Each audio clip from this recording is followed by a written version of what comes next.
silipin naman natin ang isang century-old mansion sa Toronto, Canada na dinaragsa ng mga turista tuwing nag-uumpisa na ang spring season. Mula sa ulat ni Marcel Delgado. Good morning, Marcel! Good morning mga kasambahay! Magandang umaga sa inyo dyan sa studio at syempre, good morning kay Kuya Daniel Razon.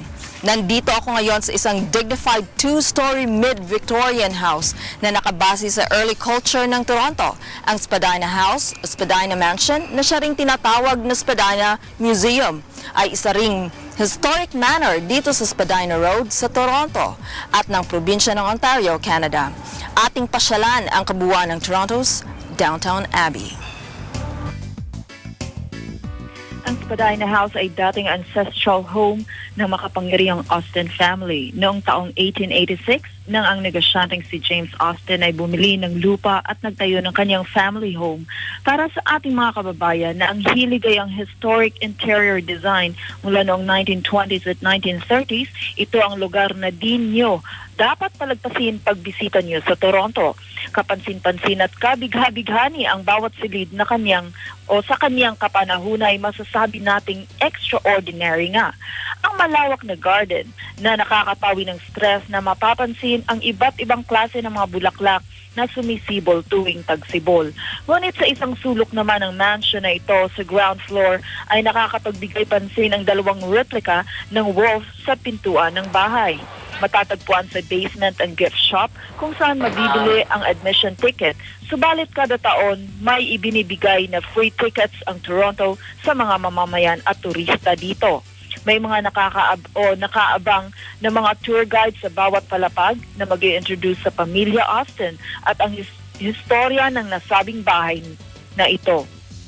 Di man ito kasing sikat ng kanyang kapitbahay na Casa Loma na siyang i-feature din nating tourist spot sa mga sumusunod na pagkakataon. Subalit, itong mahigit na 100 taon at tinirhan ng 114 na taon ng 3 henerasyon ng nasabing pamilya, ang Millionaire's Row Mansion na puno ng authentic, antique furniture and wonderful artwork.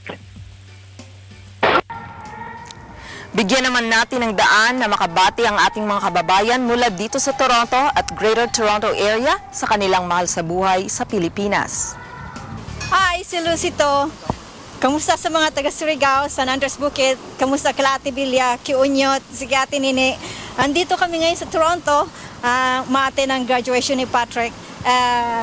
Here's Patrick, here's Patrick and Abby. Ay, kumusta sa inyo lahat? Ang mga bata sa Holy Infant kag sa Bacolod Boys Home, stay well, mabuot ka mo, kag mabisita naman ko pagbalik ko sa Bacolod.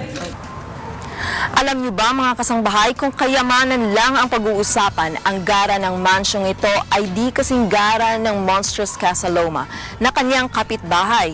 Subalit, di hamak na mayaman din ang may-ari ng mansyong ito kaysa Casa Loma. Alam niyo ba kung bakit?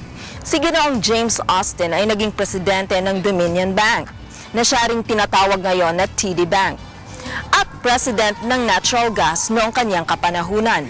At ang isang pangdahilan ay ating malalaman sa susunod nating pagkikita.